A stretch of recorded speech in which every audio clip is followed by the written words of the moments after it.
घोसाळं ही भाजी फार प्राचीन असून आरोग्याच्या दृष्टीने अतिशय उपयुक्त आहे. मराठीत घोसाळे, इंग्रजीत श्रीपर्द लुफा, संस्कृतमध्ये स्वादुकोष्टकी किंवा कुकुमिस ॲक्युफल्सलिन या नावाने ओळखली जाते. घोसाळ्यामध्ये लोह, कॅल्शियम, फॉस्फरस, आर्द्रता व क जीवनसत्व, पिष्टमय व तंतुमय पदार्थ, कॅरोटीन, रिबोफ्लेविन, नायसिन, प्रथिने, खनिज भरपूर प्रमाणात असतात. घोसाळ्यामध्ये कमी कॅलरीज आणि जास्त फायबर असल्यामुळे लठ्ठपणा असणाऱ्या व्यक्तींना आहारामध्ये याचा समावेश करण्याचा सल्ला दिला जातो. मी रोहिणी भोईर, झणझण रेसिपी चॅनलवर तुमचं स्वागत करते. आज आपण घोसाळ्याची भाजी बनवतोय. तर ती पेशंटला चालेल ना अशीच भाजी, आजारपणाच्या पेशंटला जास्त तिखट मसालेदार द्यायचं नाही ना, तर साधीच भाजी थोडी बनवतो. तर थोडा मसाला मी टाकणार आहे. ज्यांचं डाएट वगैरे बरं आहे त्यांच्यासाठी चालेल अशी रेसिपी आपण बनवतो. तर इथे आपण कढईमध्ये 2 टेबलस्पून तेल टाकून त्यात पाव चमचा राई टाकून घेतली. आता राई तडतडली की आपण कांदा टाकूया. इथे आपण 2 कांदे बारीक चिरून घेतले होते.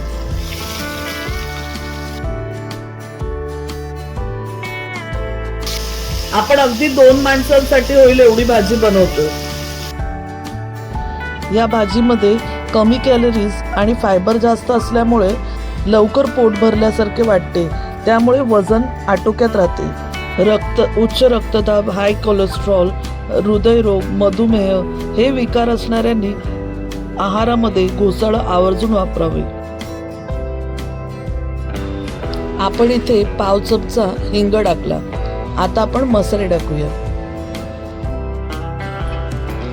अर्धा टीस्पून काश्मीरी लाल मिरची पावडर, पाव चमचा आगरी मसाला आणि अर्धा टीस्पून हळद. घोसाळ्याच्या भाजीमध्ये फायबर जास्त असल्यामुळे पोट साफ होण्यास मदत होते. 1 चमचा गरम मसाला.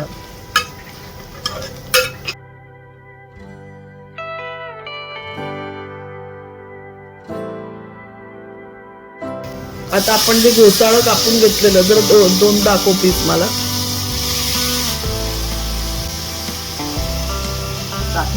हे बघा, हे घोसाळ आहे. याचं वरचं साल आपण काढलेलं आणि ना हे बघा एवढे बारीक पीस केलं या साईजचे.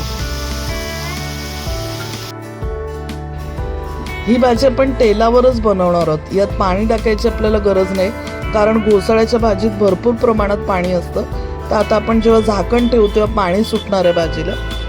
तर आता आपण छान परतून घेऊया आणि झाकण ठेवूया.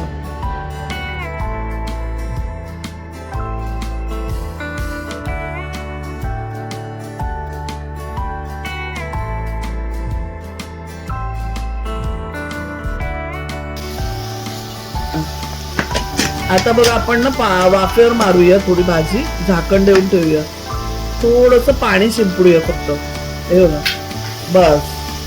आणि आता झाकण देऊन ठेवूया. गॅस लो करायचं आणि झाकण द्यायचंय.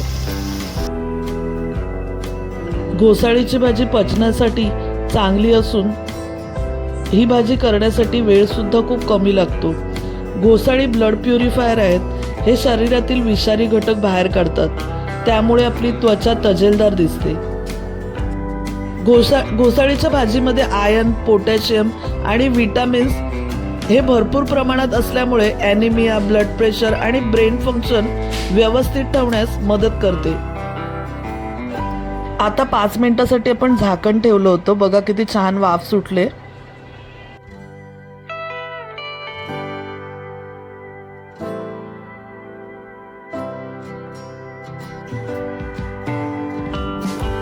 तुम्ही ना तेलावर मारून सुद्धा भरीत करू शकता.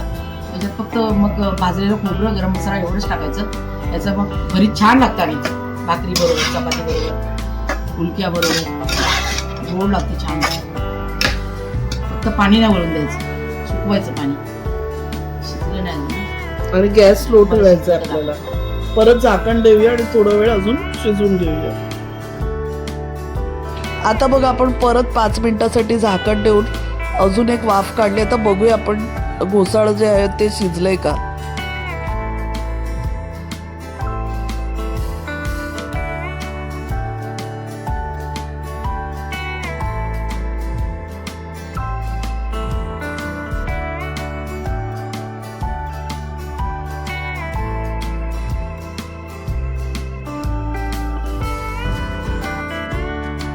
अशा प्रकारे घोसाळीच्या भाजीच्या सेवनाचे शरीरासाठी अनेक फायदे आहेत. तर आता आपण याची रेसिपी पूर्ण बघून घेऊया.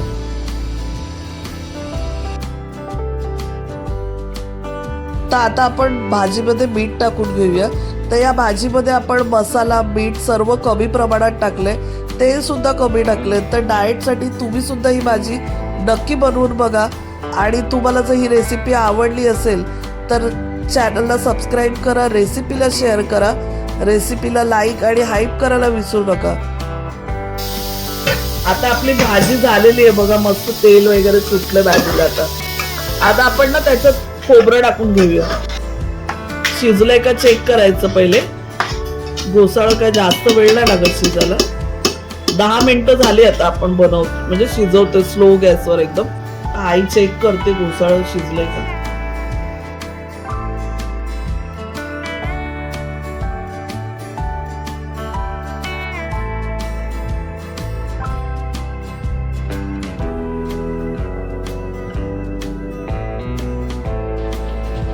तर आज आपण डाएटसाठीचं फूड बनवतोय. तर त्याबरोबर आपण आता घोसाळ्याची भाजी तर बनवली, त्याबरोबर खाण्यासाठी आपण आता भाकरी बनवतोय. तर ज्वारीचं पीठ आपण घेतलंय, ज्वारीची भाकरी आज आपण बनवणार आहोत. इथे आपण 2 मोठ्या वाट्या ज्वारीचं पीठ घेतलेलं आहे. पीठ आपण चाळवून घेतलं चाळणीमधून आणि आता त्याच्यामध्ये गरम पाणी टाकून आपण पीठ मळणार आहोत. गरम पाण्याने भाकरी जी आहे ती तुटत नाही. तर आपण गरम पाणी थोडं थोडं टाकून पीठ मळून घेणार आहोत.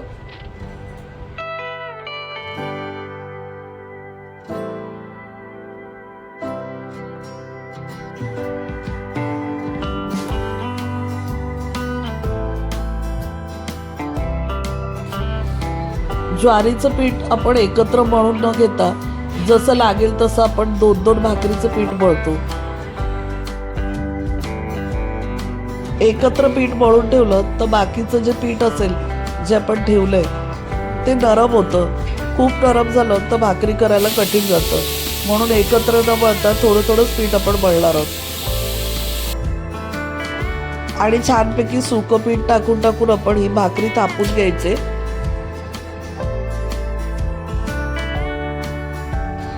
भाकरीची खालची साईड वरच्या साईड तव्यावर टाकताना वरच्या साईडला ठेवायची आणि वरून पाणी लावून घ्यायचं.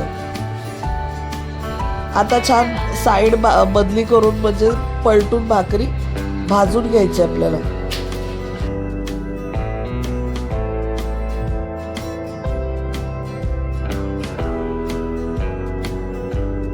बघा छान टम्म फुगले भाकरी, मस्तपैकी एकदम छान. दाबून घ्यायची जिथे फुगली नाहीये तिथे.